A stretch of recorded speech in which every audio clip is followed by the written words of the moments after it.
if you got another exposure. Ah, okay. Aw.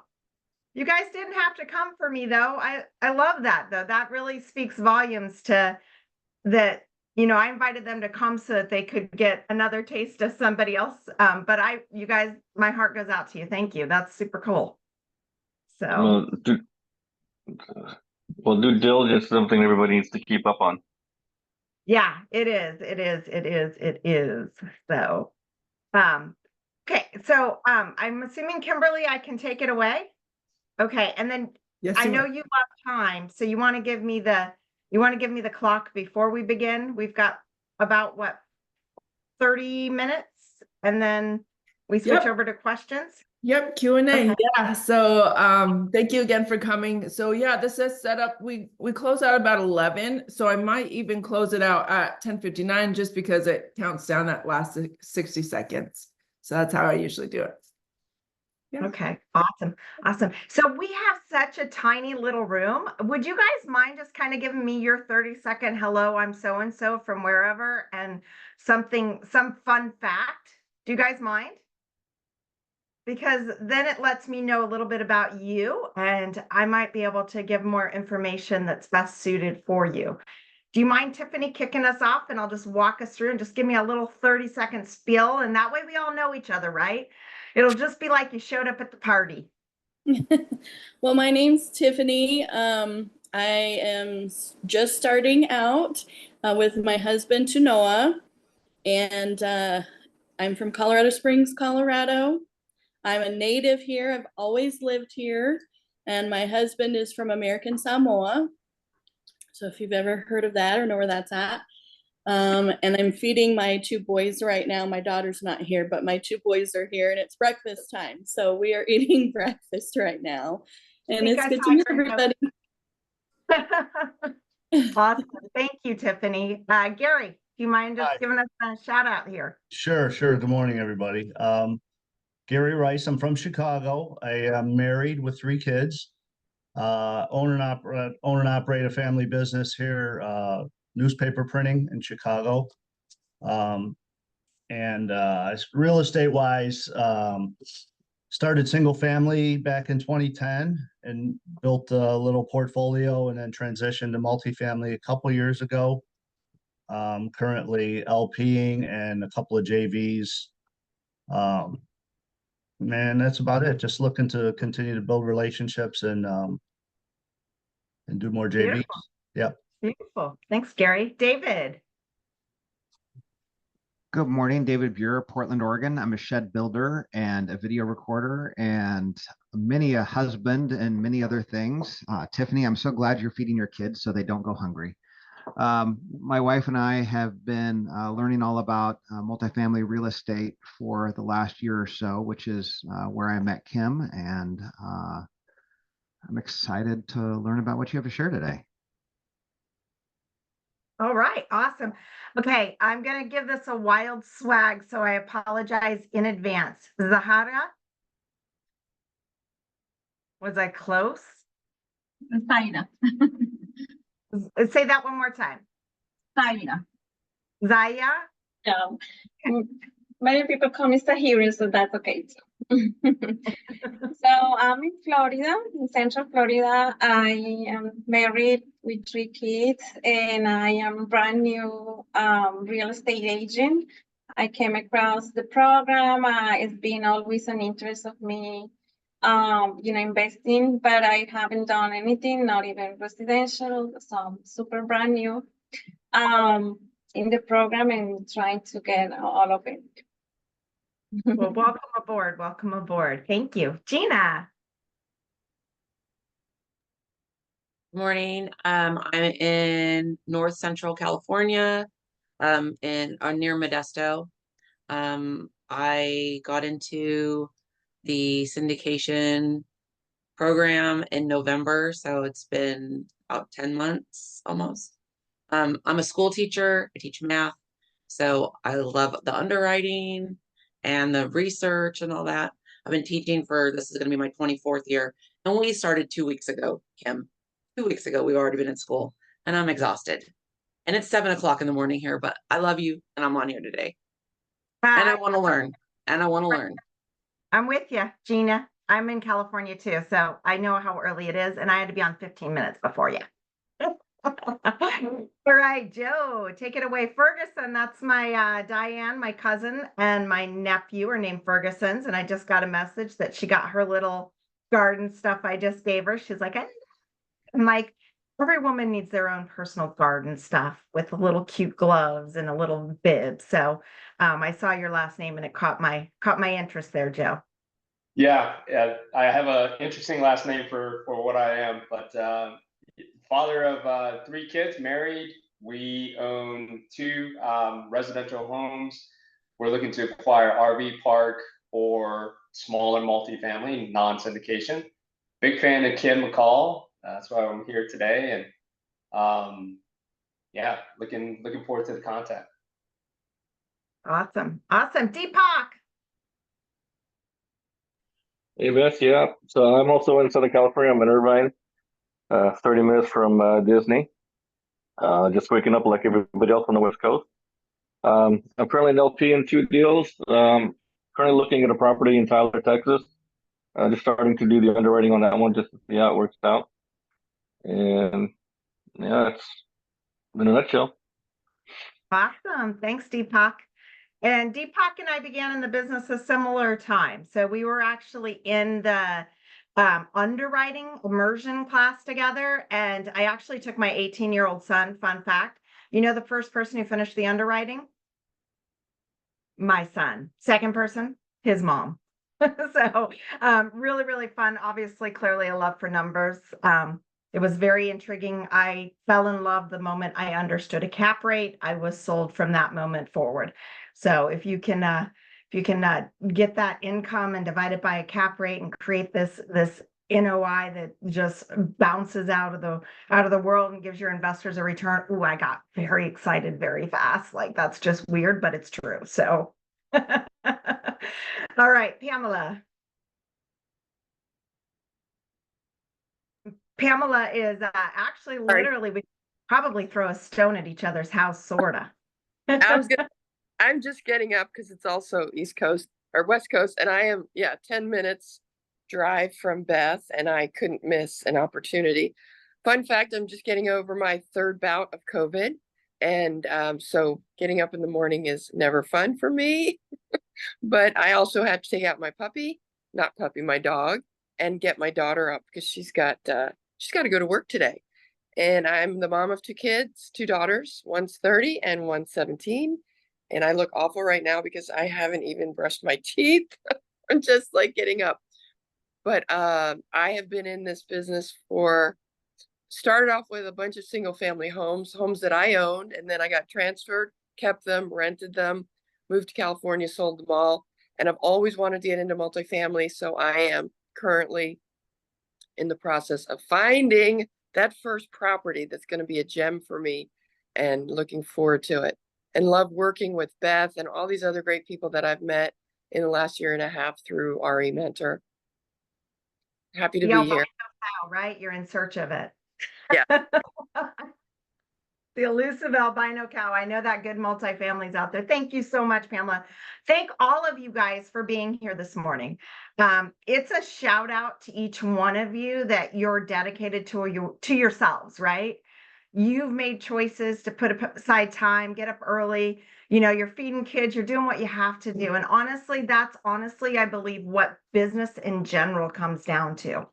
So I'm going to tell you guys a little bit about myself. So I'm a mom of 2 kids. I'm a single mom. I put both my kids through private school at Christian schools. My son currently goes to Point Loma Nazarene, him and $60,000 a year. So, you know, no pressure, Mom. I have been extremely fortunate. I moved to California in 2000, and I would buy a place, keep it, buy another place, keep it, buy another place. And I'm in Southern California. So that had allowed me, because I started, to amass a really nice portfolio. So do I have to work today? No, I could literally walk away tomorrow and never work again if I chose to. But I found multifamily and I got really excited because I saw it as a way to help other people elevate themselves financially. And I had owned a hedge fund, operated my own hedge fund, and I loved the investor side. Like, I loved that. The thing that I didn't love is I had started dating somebody who's still in my life today, and I had to get up at 4:30 in the morning. Now, tell me how that works on a new relationship, getting up at 4:30 in the morning. Okay. And I was like, I'm either going to have this man or I'm going to have the hedge fund. And so it was probably the hardest decision I had to have to close down the hedge fund. My investors still are coming into this arena because they were in that arena with me and they were very happy. So I'm super excited to still be able to bring them away to create financial independence. I do believe real estate is the #1 way to become financially independent, and I'm living proof of it. Most single moms become a statistic of poverty. Almost 90% of them live in poverty. And I'm going to tell you, my poor kids don't actually know what that is. But I am going to tell you at one point we did go through it. So you guys remember those famous years, 2007, 2008, 2009? Do you remember those? Okay, at the time, I want you to picture this. I was married. We owned 12 houses. We had just bought between 2000 and 2005. Do you have the picture so far? Is it appearing in your eyes? Okay. So it was pretty much a very scary time. My profession at the time was a real estate appraiser. My husband's profession at the time, real estate appraiser. How many bank loans were being given out from about 2007 to 2010? Let me tell you, very, very little, like not enough to cover the bills, and certainly not enough to cover the upside down, inside out mortgages that you will have if you have a California property. So you must have grit if you decide to invest in California. So my life was living and working for my renters, and I didn't want my renters to be homeless. So financially and successfully and wonderfully, when I was visiting my brother down in the hospital, a friend of mine who was an appraiser came in and said to my brother, they just pulled my equity line of credit. And I was like, what? He goes, yeah, they just pulled my equity line of credit. And so I went home that day and I told my husband, I go, I think we need to pull the line of credit in the entire thing because I think things are going to get worse. So we pulled out about $250,000. Okay. But now when your bills are California bills, you're running about $8,000 to $10,000 a month. Okay. So I'm going to tell you, I started slashing every bill in our household as much as I could. Thankfully, our cars were already paid for because I said, if we're going to buy new cars, they need to be paid off. We needed them for work. So, and then additionally, guess what? Our retirement was invested in. Second, trust deeds. Okay, and I'm going to tell you, second trust deeds in California mean that you don't get to take the house until you pay off the first trust deed that in California they probably hadn't been paying on for a year and a half. So our world was definitely popcorning. And I'm going to tell you, I did not lose a single house. Okay, I did lose my marriage, but I didn't lose a single house. Okay. And what did that look like? That looked like making some decisions. So I actually was going to a food bank. So when my renters are like, I'm having hard times, I'm like, I actually do understand. And about 7 years after that, when my son was closer to about probably 12, 13, or 14, he goes, hey, Mom, cool place that we got that box of groceries. And it was always so much fun. And I go, sweetie, let me explain to you what that was. That was a food bank. Because I didn't want to put anybody else out of a home. And if me as a landlord was a bad steward and didn't make sure to pay those mortgages, then I was actually jeopardizing other families. And that is not who I am. So that should tell you a lot about my moral code. I'm not sitting there saying, oh, it's a bad time, blah, blah, blah. So with that being said, I still own those houses to this day. So now let me ask you, how do you think I'm doing? Pretty darn good. Okay. So at the time when my husband and I separated, he wanted nothing that was upside down, inside out, or didn't cash flow. He walked away with about 400,000 in equity or more. And I walked away upside down $1.5 million. but it was the best decision I ever made because it has continued to create stability for my family. It's allowed me to come into this business because I have cash flow. Cash flow. Okay. And that's really important when you're looking at a business. And I know Deepak and I have gone through underwritings, Pamela and I have gone through underwritings. And I always say, you don't want just a property. You want a great property. Okay. So I got into this business and a lot of us really want that first deal, that albino cow. And I kept staying present, and I was very fortunate because I did start to have people ask me to come on their teams. And how many people are in MFM? Can you guys just raise your hands? Okay. And then who might be from RE Mentor? I know Pamela and Deepak and myself are RE Mentor. Okay. Yeah. So those are the two bigger ones that are out there who do train in this. And I was very blessed that I fell into the RE Mentor family. The first person who actually came to me and asked me to capital raise was actually a project that David Lindahl, the owner of RE Mentor,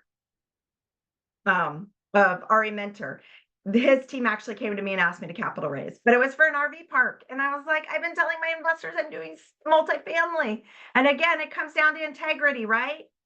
If I'm telling you I'm doing multifamily and I show up to you as my investor and I've never mentioned I might do something that just has really good returns and I bring you this RV park, you are not going to like me for my first deal. Now you'll like me, but not for my first deal. So I did have to gracefully bow. Okay, so now we're going to move into due diligence. Can you guys all do me a favor? Do you see this QR code? Will you all do me a favor and scan it? And then once you have my number, I'd love for you just to text me a picture of you as well. Okay, it's going to ask for all your information. And if you'll share it, I'd love that too. And if you want to just say 7 a.m. in the morning, that's how we met. You know, that'll really bring up some questions if anybody sees those notes. I met you at 7 a.m. in the morning. That's kind of fun, right? That's the note you don't want your wife or your husband to see. Like, can you please explain this?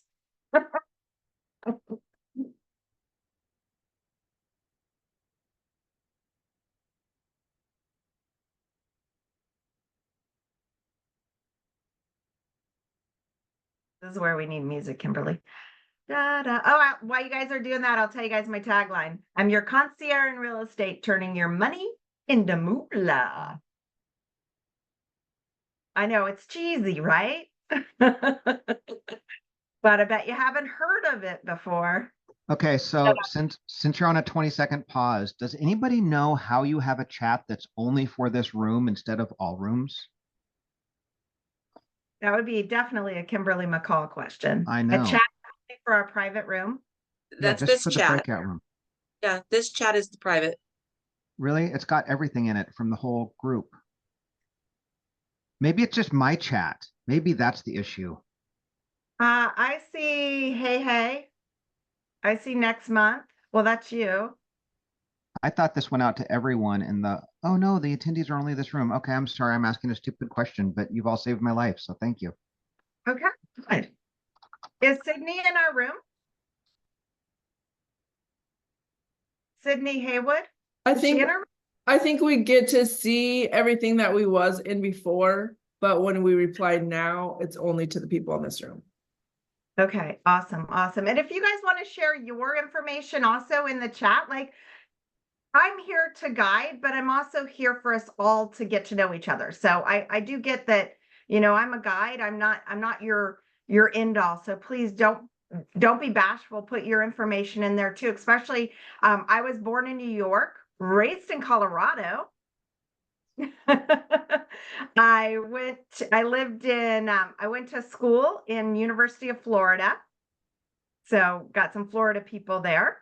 And then I lived in Ohio, Columbus, Ohio. And then I lived in Austin, Texas. And then I finally got to San Diego, which is where I wanted to be since I was in middle school, high school. Literally had the California map on my door. I had like a mural with palm trees and the ocean. So be careful what Beth envisions. My one friend goes, I really listen to you because when you start saying something, it's going to happen. It's just a matter of time.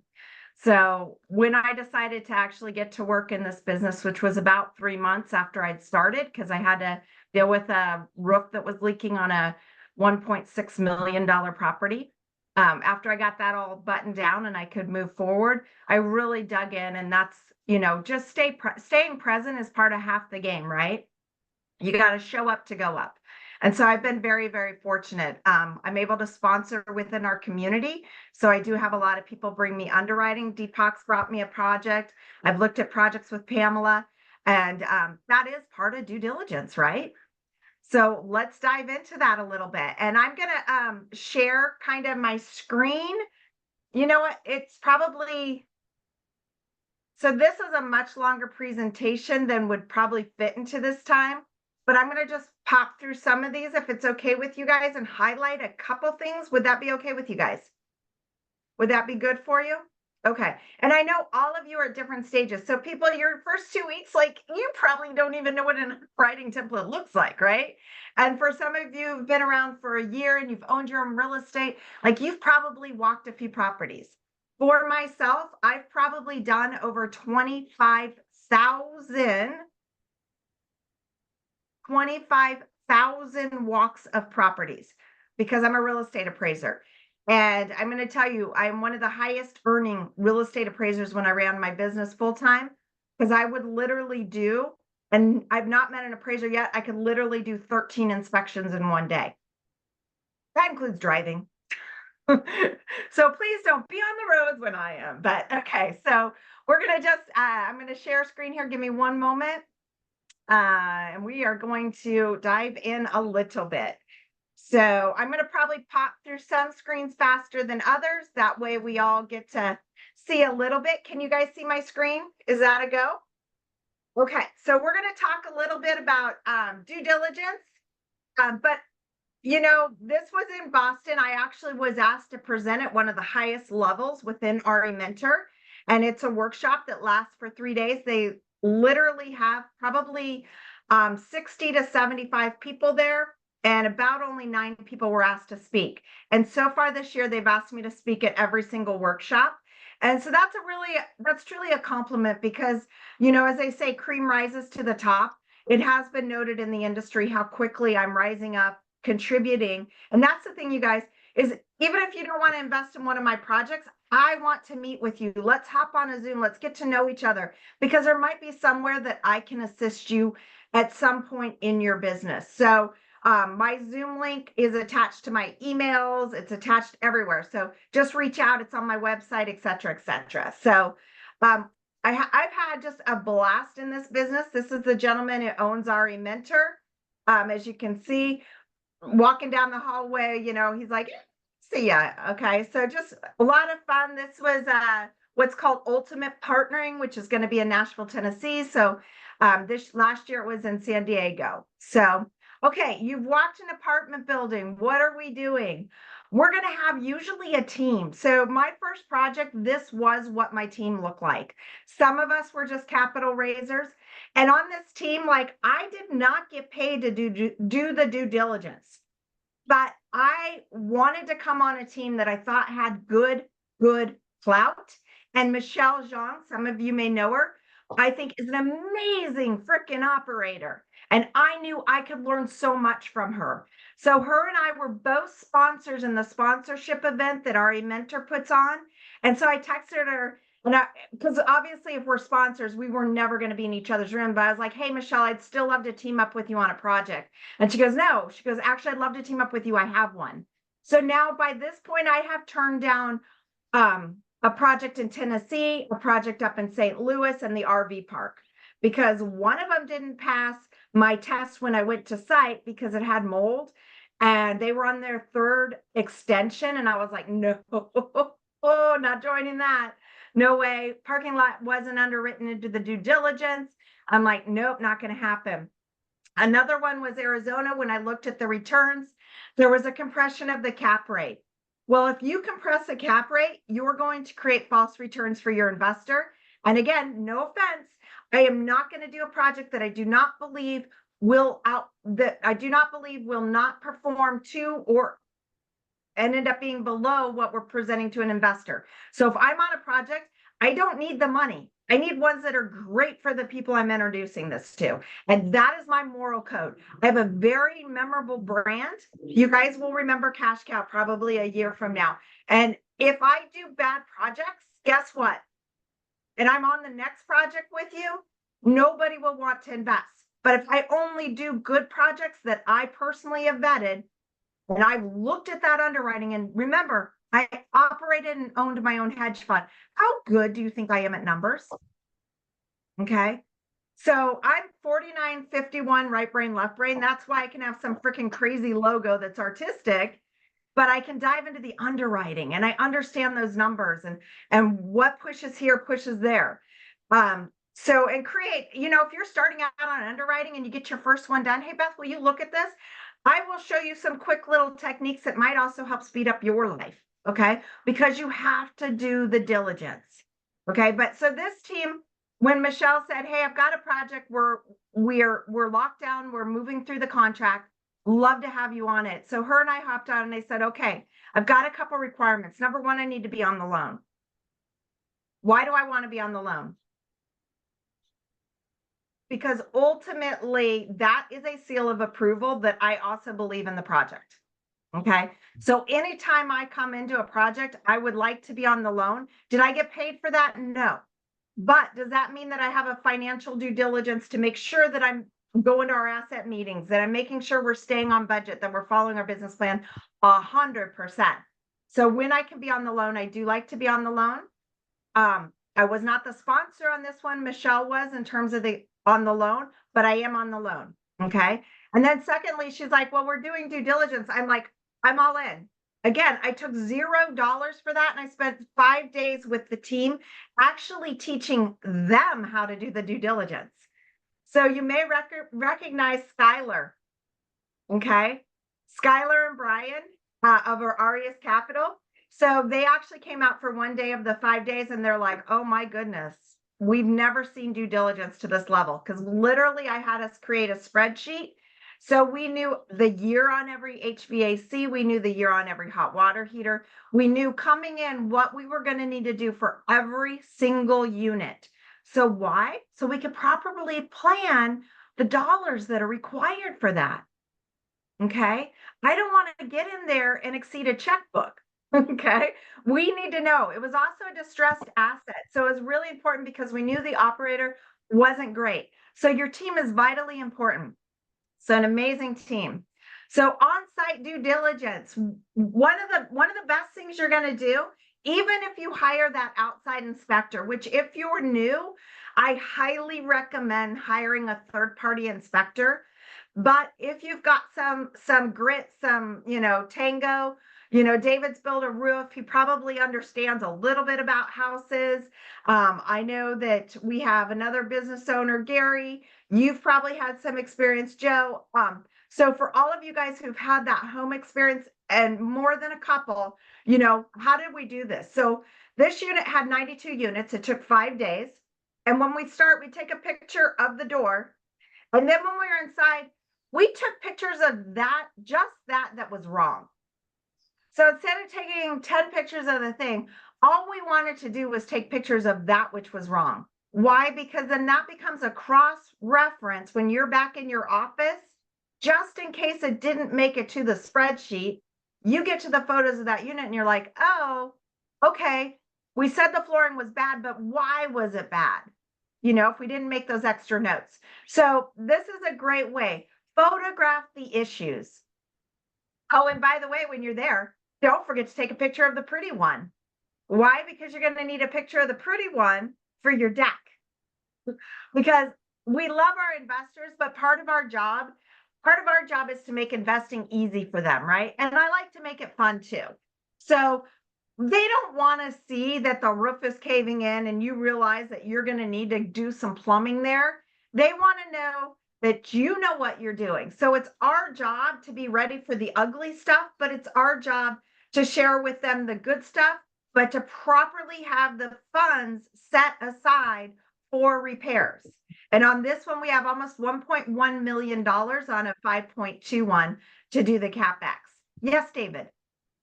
All right, so here's my question for you. So everything you're saying is such gold, and I scheduled a Calendly with you, so I can't wait to talk to you later this week. But here's my question. So what have you learned that you wish you had inspected that you slapped yourself for not having done? We haven't hit anything yet. A matter of fact, we froze closing on the property because our property manager knew that we are so on top of this that she was driving by for us going into close. And she's like, something doesn't seem right on the property because I saw some trucks out there. So we had her putting eyes on it before close, and we found out there was a gas leak. So Plus 100. you've never been surprised? We have not had a surprise yet. Not yet. Nope. I got to learn more from you. We scoped the lines, right? We're doing the things we can't see. So we scoped the lines. We already knew what electrical issue existed because they had a fluorescent light that wasn't properly tied into the light switch in the kitchen. So it kept blowing up because it didn't have the proper circuit. All the GFCIs in the bathroom were not properly grounded. They were put in a plastic box instead of a metal box. And so it looks like all the GFCIs are bad, and they weren't bad. They just are in the wrong box. You can't ground a GFCI on an older property in a plastic box. It has to be a metal box. But guess what? Why did they use a plastic box? Because it was cheaper, right? So, but our fix for that is literally about, less than $5 to go get the proper metal box and have our on-site people go in there and just change those out. Okay, bring it back up to code. Make it correct. Our job, you guys, is to provide safe housing. First and foremost, safe housing. So you have to know why it's not safe. Smoke detectors hadn't been inspected for a couple of years. So we literally, in our first 2 weeks of takeover, had all brand new smoke detectors put throughout the entire property because almost every single one was outdated. So it's cheaper to buy new ones than to have them inspected. Honestly, it's just cheaper that way. So we bought all new ones, put them in the units, brought every single smoke and carbon monoxide detector that wasn't working because we checked all of them up to code. So all this stuff is happening very fast right when you take over. Okay. So did that answer your question, David? I'm sorry. I would love to say that we've had a whoop. The property I'm on right now, they'd been asking for me for 3 months to join them. And finally I caved and I was like, your returns are confusing. She's like, okay, just sit down with me, Beth. I'm like, okay. I'm like, actually, I freaking love your returns. I'm actually in love with your returns. So these are good. Then I went through underwriting. Underwriting checked my boxes. They had 4 points in the underwriting, super, super conservative. Again, so we can overachieve, not underachieve. Loved that. So I was like, okay, I love your underwriting. I'm on a plane. So I flew out there. I'm walking all the properties and I'm like, okay, what's going on with the plumbing here? She goes, no, we knew we had to do this. We knew we were going to need to redo this whole building because the cast iron was bad underneath.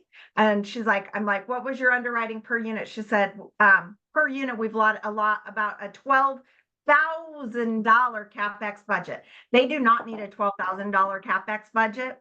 That plumbing was about a $3,500 per unit fix on the units in that building, which is only about 8 units in that building. So really excited. And I was like, okay, you guys are checking my boxes and I'm willing to put money in. I'm in. So that's the project I'm currently on. But yeah, if you do not do your homework, you are going to get bit in the bottom. If you don't know how to read the age on an HVAC and you assume just because they're working that they're good, you're going to get in a lot of trouble. So this one, when we did the site diligence, we realized that a lot of those were older units. And so guess what? We renegotiated, we retraded because that wasn't something that we saw on our initial due diligence, right? We saw it because we walked every single unit. They only had 2 brand new AC units in the entire place.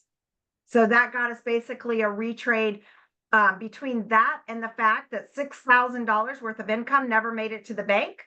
So if you take a 6% cap rate, who can tell me how much value they by that $6,000 of income not showing up?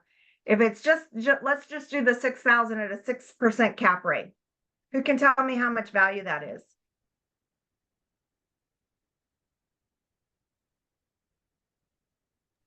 100,000. 100,000, right? Do you think that might be worth retrading if we're not seeing that income hit the bank? Yes. You better bet your boopy. Okay. And that's not for babies, right? And that's why due diligence, whether it's physical or financial, is super important, because this is everybody's money, your investors' money, your life for the next 6 to 10 years. And I like to tell my investors things are going great. Yes, Gina. Two quick things. Could you tell me the formula that you did just now to figure that out? Oh, beautifully. Yes, I'd love to. So you would take the net operating income, and in this case, I took it to a simple little equation for us. But you take the income and the net operating income, and you divide it by the cap rate. So $6,000 divided by a 0.06 cap rate. And that tells you the value attributed to the property. So $1,000 divided by, $6,000 divided by 0.06 ends up being a difference in the value on a property if it doesn't have that income of about $100,000. Okay, and then And the second part, so $100,000, was this per unit or was this overall? So cap rates are based on valuing that entire property. Okay. So that entire property. Why would you do a retrade and not just ask for a credit, like a seller's? Because what we were dealing with was actually a distressed property. So the LPs were suing the GP to make him sell it. So getting a credit back from him, we did not believe was the safest way, because this guy, his moral ethic and code wasn't great. So for us, we had already like pretty much gotten things going down the road that we didn't really need the credit. We were taking on his existing financing. So it didn't behoove us in this case, but normally, yes, you would just ask for credit with a decent operator. Either one, whatever works for you. For us, it worked better just to ask for a discount off the price. So, okay. So I think we're running, Kimberly, how are we on time? Because I want to take everybody through one exercise. We got 5 minutes. Okay, I'm going to take you guys through one exercise. I'm going to stop share. Okay. This was great. I got two slides. Awesome. Okay. Okay. There's like 20 of them. So, reach out to me. Love to share. Okay. So what I do want to teach all of you is I want to teach you why, when I look at underwriting, because this is part of due diligence, why when I look at underwriting, I walked away from a property before when a team wanted me to join them. Okay. So let's say that your income, for the sake of words, is, let's say it's $400,000 a year. Okay. So I want everybody to take okay. First, I want you guys to tell me, is a higher cap rate, for those of you who think a higher cap rate is better, raise this hand, the left hand, this side. For those of you who think a lower cap rate is better, raise your right hand. Everybody's got to raise a hand. Okay. Higher cap rate is better. Lower cap rate is better. Hold on, Okay. at buy or sell.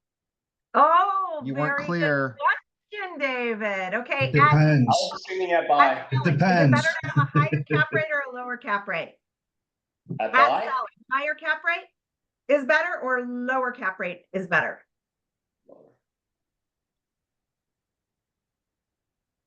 No biases. Okay. And this is not to like shame anybody, to teach you, right? Because we don't know what we don't know. So I didn't understand cap rates. It wasn't my normal lingo tango, right? Just like I didn't understand that I wasn't supposed to be able to breastfeed when I had a baby, because I hadn't read about that, right? It wasn't an issue, but you don't know what you don't know till you learn it. So I want everybody to take 400,000 and I want you to divide it by a 6% cap rate. So 400,000 divided by 0.06.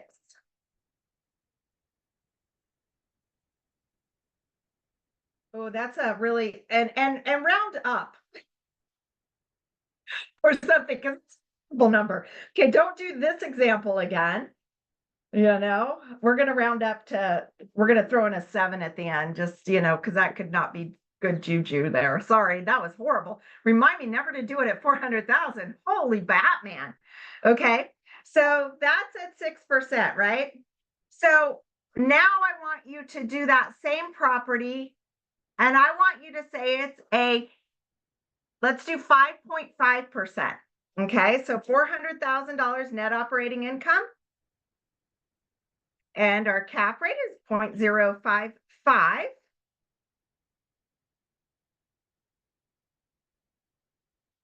So now that property is worth 727,727. Oh my goodness. It's almost like this is funny, right? Okay. Now I'm looking at your underwriting. You gave me a 5.5 for the exit cap rate. And you think I'm not going to catch it. I'm going to tell you, this is the one thing that makes me so mad that our general public as investors does not know. Because as an operator, you can be super shady. And I will walk away from any property unless you've proven to me differently on why you're coming up with a lower cap rate than your entry. So let's say you entered at that 6% cap rate. Okay.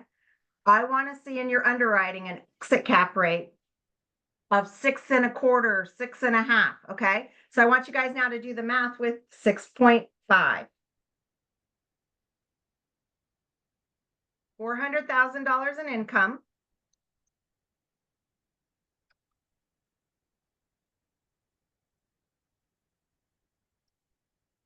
Okay. So do you guys see how the price is very different based on the cap rate? So I could inflate to my investors that it's a great investment by lowering the cap rate. Okay. And make it look like it's a $7.2 million property. But realistically, it might be a $6.1 billion property. Okay. So cap rates are very important. So on the exit, you want to see in that underwriting a lower cap rate than where they're entering, unless they've got a reason. I just saw you do the time click. Everybody, please reach out, scan that Popo card, reach out, grab a calendar link. Let's meet one-on-one and let's just talk about life, whether it's multifamily or life, because we're all in a really beautiful space. And I thank you guys, each of you, for your time this morning. Thank you. And I know some of you got up early, so thank you.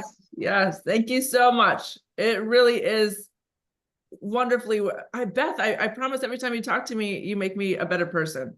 And I love it. I love it. This morning, yesterday, she's like, oh, can you send me this? Can you send me this? And I'm like, that's things I have not ever even thought of.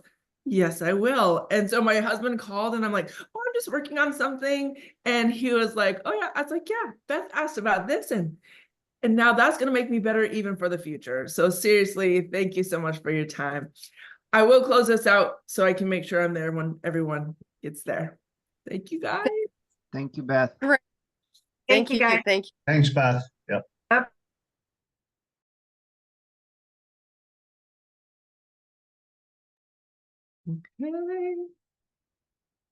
Gary, so good to see you. Okay. You bet. Yeah. Oh, we'll start the timer until I got in here, because now it's saying 45 seconds. Oh, okay. Okay, so I'm in here. Hey, Mel. We are back. We are back. Oh, great.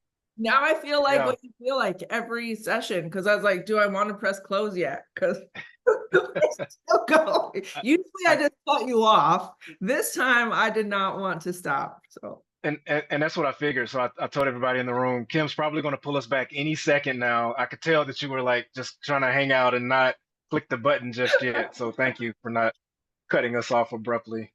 yes, I know we're in there just getting some of these golden nuggets, and Beth has us putting in some work, and then we're doing some math, and I'm like, I need all the time I can get.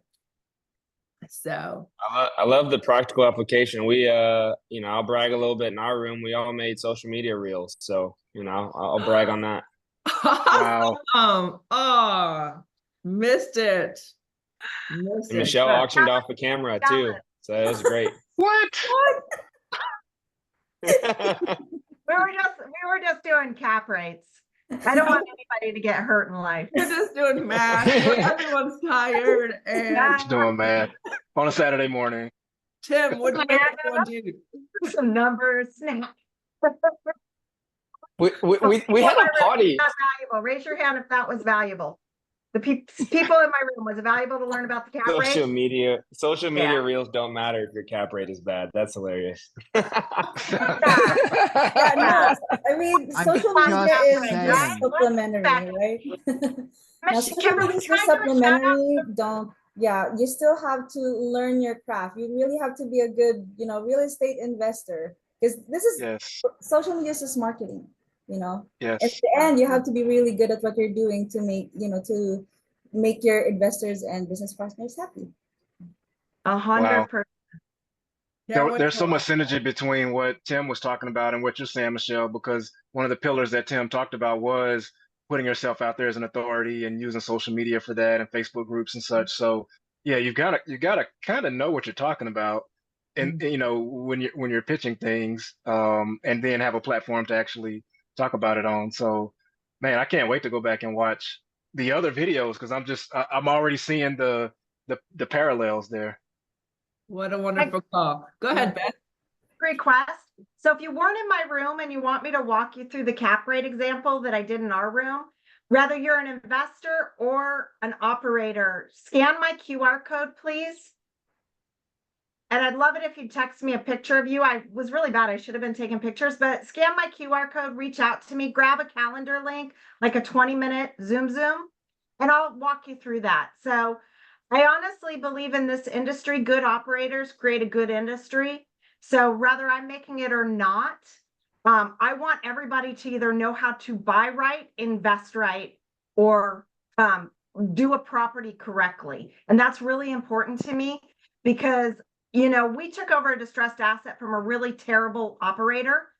And I don't ever want to hear someone who's an investor in LP ever say like that they were in a bad syndication. And I think bad syndications happen because people aren't properly educated. So that's my give back, is to make sure whether you're an operator or an investor, that you have some level of education that gets you a little bit closer to sophisticated. So they trust us, right? So at the end of the day, if you're not trustworthy and you don't really care about what happens to them, shame on you. So, you're concierge in real estate, turning your money into moolah.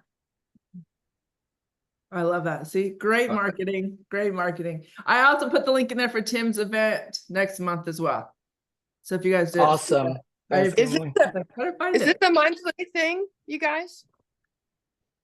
This is the capital. I'm sorry. Is this a monthly webinar? Oh, this here. Yes. The Absolutely. Equity Exchange is the second Saturday of every month. Yes. Oh, good. Okay. Well, I definitely want to, I imagine since this is my first time on, I'll be getting an email from you guys. I usually send out an email thanking you, and we'll announce next month's speakers. Perfect. I'd love it. And I'm sad I didn't get to see all the others. If it was as good as Beth's, then. And I will drop the link for the YouTube channel. And definitely feel free to, or on the topic on the chat here is, kind of thing I love about it and sometimes gets overlooked is, we're called the Equity Exchange, right? It's not a one-sided equation. So we've got a lot of speakers are quote unquote giving us game on, their expertise, if you will. So throw in there if you've got any meetups, any events that, we can also exchange equity back. That's what the community is really about here. It's not just a, hey, look at Michelle, myself, Kimberly, and the speakers that are here. Is everybody can provide value to each other. And I definitely want to provide value and get value from people who are taking time out of their Saturday morning to hop on. So just wanted to throw that in there. Yeah, beautiful. Thank you, Winston. Thank you. So now if you guys are not aware, I'll explain what's happening. We will go into breakout rooms we'll end the call with some small, short networking rooms, a couple 10 minutes. We don't put more than 3 people in the room. That way that 10 minutes can be just you guys. So I'll probably actually do it off too. So now, thank you, Joe, for announcing that as well. If you guys have to run, this is the perfect time to do it. I'll do the math off the number of people that are here. And then I'll put it into the room, or actually this is the one that's shuffled, and Zoom will send you out. And we'll have a portion at the end, I think at the end, Kimberly, with a Oh, shameless plug. you know So like what? if you Let's got do that deals right that you like to now. okay. Yeah, let's go ahead and do that. Yeah, let's do that right now. That's what we decide. So does anyone have an event? Like we can start, Tim, you can shout out yours first for next month. Let's start there. Yeah. So get the hang Yeah. of it.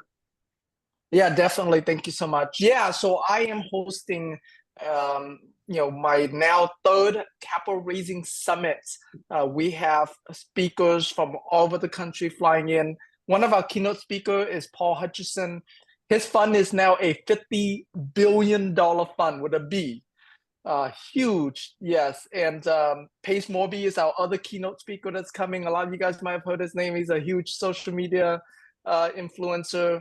Brad Sumrock, Bacon Multifamily here, and many other speakers that are coming. So you get to come learn all about capital raising, network with other capital raisers, fund managers that are there.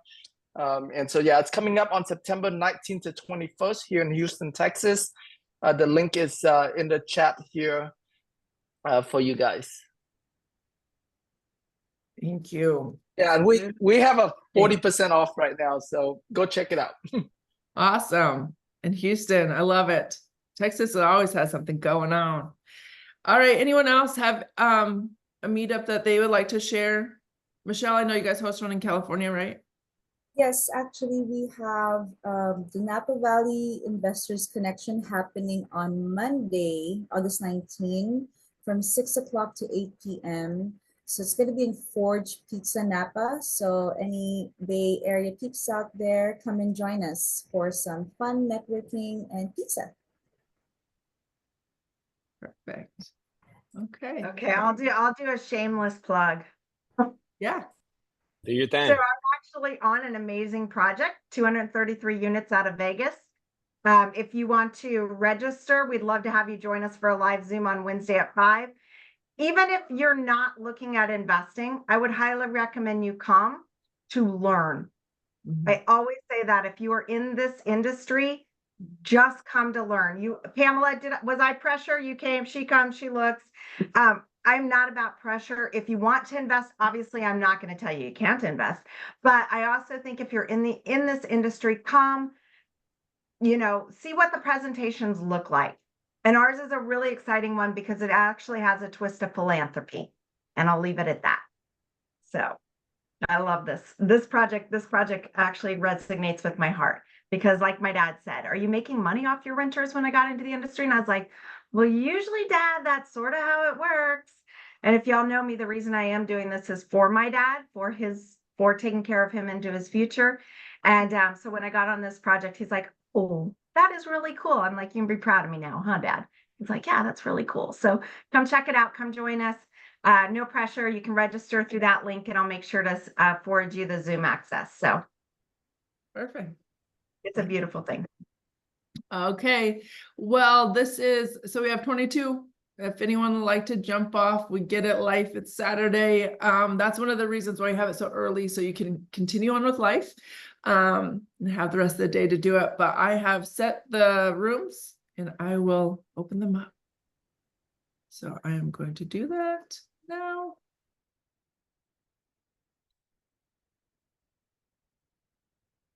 Yes, yes, yes. Have fun. Happy networking. Hello, hello. Oh, you should go to your room. Tim's in there.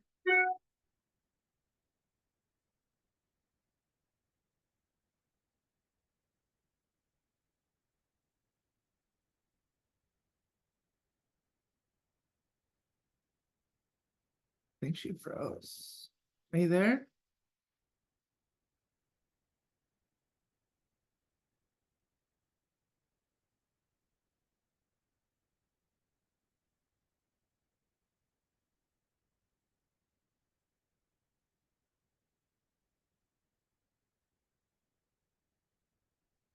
Hello, hello, hello, hello.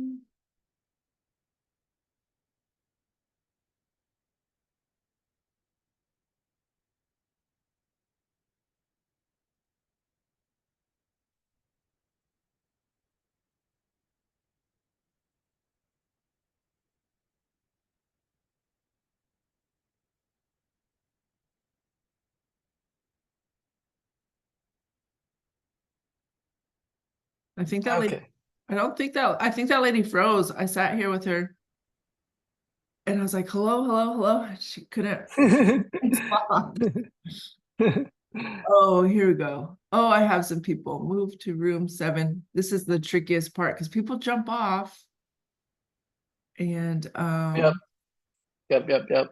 Yeah, so the way I do it on mine, I would set, so like let's say if my goal is to have because my rooms are bigger, like but I would set bigger than the amount. So let's say if I want 3, I would set 4 to 5. Okay. And so that way, that way, if some of them drops off, then at least there's at least 2 to 3 that will be on. Oh, okay.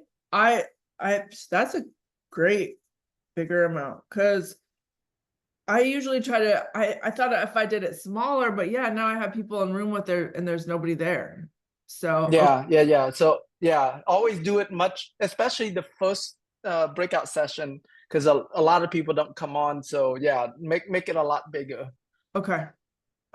That's gold.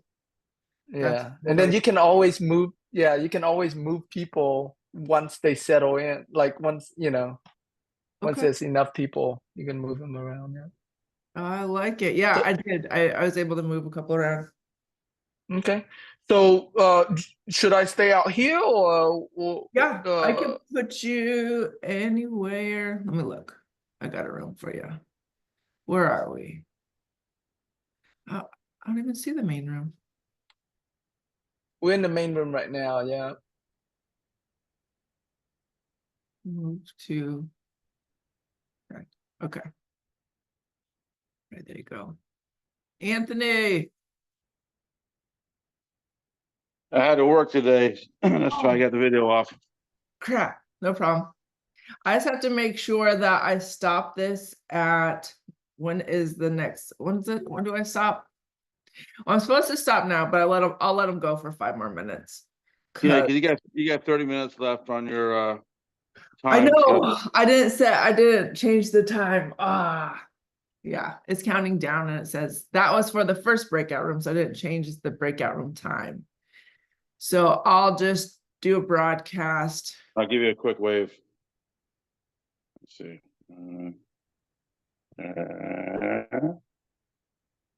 Where are you? I'm in Charleston, South Carolina, and then I'll be in Fort Lauderdale Sunday, Monday. I'm in Tampa Tuesday, and then either Tuesday night or Wednesday I'm in Orlando. Okay, Tuesday night, Wednesday. School will start Monday. School starts Monday, and I'm pretty much ready. So I'm excited about that. That's good. Yeah. The youngest a haircut. And I'll have 5 kids in school, but 2 still homeschool. So they're like, oh, now you get a party. Like, yeah, no, I still have kids out. Yeah, that's even my mom thought that. Like, no, I don't. That's funny. Yeah, I'm in Orlando just for the day. I'm going to try to be in Colorado by Saturday. Saturday? Yeah, so after I get done with y'all in Orlando, I'm gonna try to get to Colorado Springs for by Saturday morning. Do you like it? I like road trips, but after a while, maybe. Do you have what's your go-to snack on the road? It's my only problem. I've made some switches, so I've gotten rid of chips and I've gone to chicharrones, and I try to use guacamole or like a low carb dip, like a cheese dip or something. I forget about those chicharrones. What else are they called? Pork rinds. Yeah. Yeah, I don't know. I'm from San Diego, so we yeah. But, you know, some people call them chi-chis, but that's the wrong terminology. That's a different item. Yes. I know chi-chis as something else. So I made it to I was in Vegas. Yeah, what were you? I seen I was able to see Ryan over there and talk to him a little bit. We'll talk about that later though. Ooh, hold on. It was good. I didn't know.